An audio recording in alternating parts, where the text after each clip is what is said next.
Hi everybody, I'm Bill Whittle, and this is The Firewall.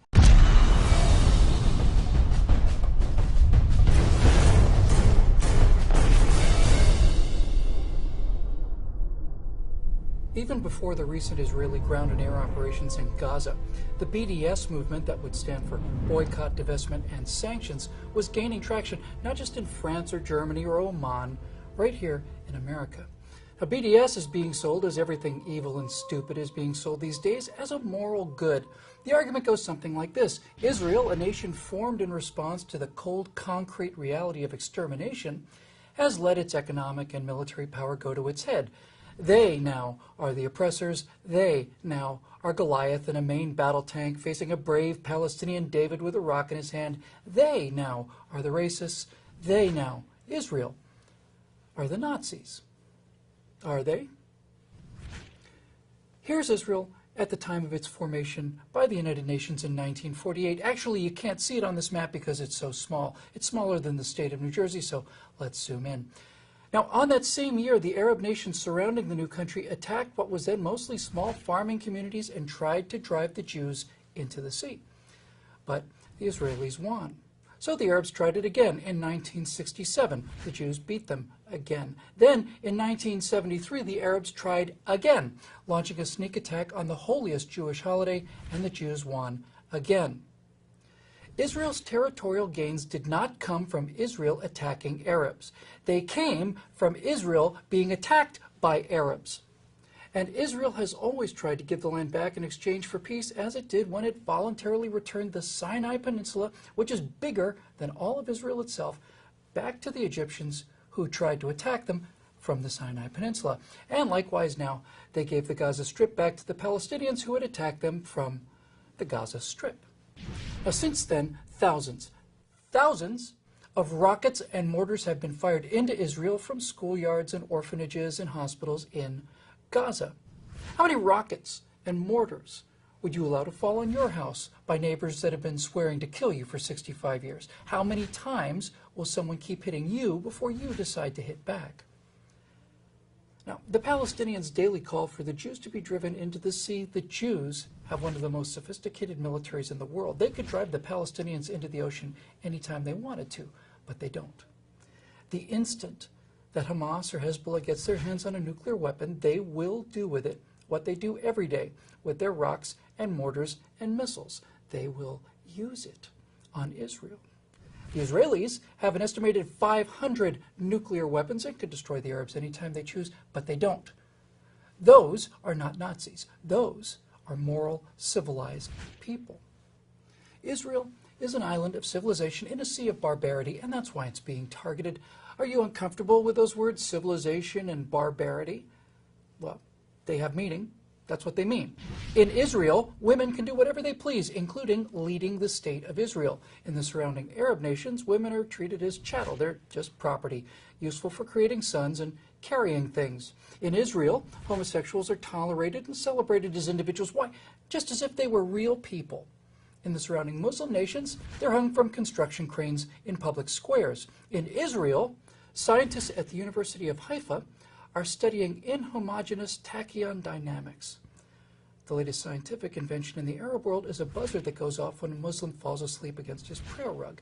Boycott, divestment, and sanctions was used in the main successfully against racist South Africa, but racist South Africa used brutal force to suppress people along racial lines. Israel, on the other hand, is the only nation in the entire Middle East where Arabs have a free and fair vote. Israel allows Israelis of any ethnicity to be elected to the Knesset, the Israeli parliament, including Arabs. So, if you're in favor of equal rights for women, legal protections for homosexuals, advances in science, the arts and medicine, and political access and personal rights guaranteed by law, then yes, you definitely should support boycott, divestment, and sanctions for every nation in the region except Israel.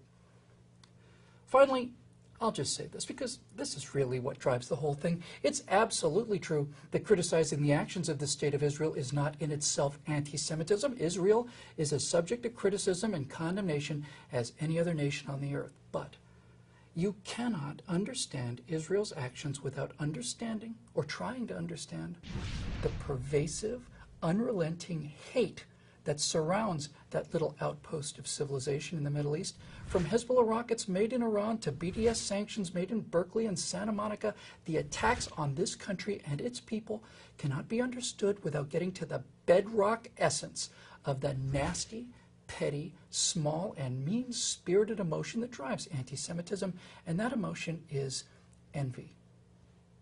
From the book of Genesis, chapter 26, verses 12 through 16, "And Isaac sowed in that land and reaped in the same year 100-fold. The Lord blessed him, and the man became rich and gained more and more until he became very wealthy. He had possession of flocks and herds and many servants, so that the Philistines envied him. Now the Philistines had stopped and filled with earth all the wells that his father's servants had dug in the days of Abraham his father. And Abimelech said to Isaac, 'Go away from us, for you are much mightier than we.'"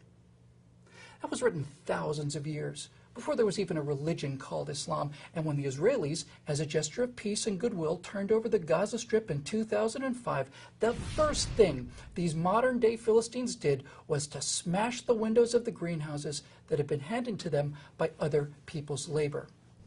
Once again, they filled wells in the desert with sand. Prior to the establishment of the State of Israel, by far the safest home that the Jews had ever known was right here in America. No doubt there was anti-Semitism here, but with a few exceptions, it was golf course anti-Semitism. It was disgraceful, but a long, long, long way from the pogroms and the death camps. So why was America such a safe home for the Jews? Well, because up until very recently, 2008, let's say, envy was not admired here in America. Coveting wasn't sold here as a virtue either. So, to those American Jews who watched through the 1930s and 40s and ask how could they have let that happen, I would simply say, how can you let this happen? Why do so many of you vote for this to happen? Why do you pay for it to happen? Tea Party conservatives like me, genuine friends of Israel and the Jewish people, look at you and think it's obvious you've lost your minds. Have you lost your souls as well?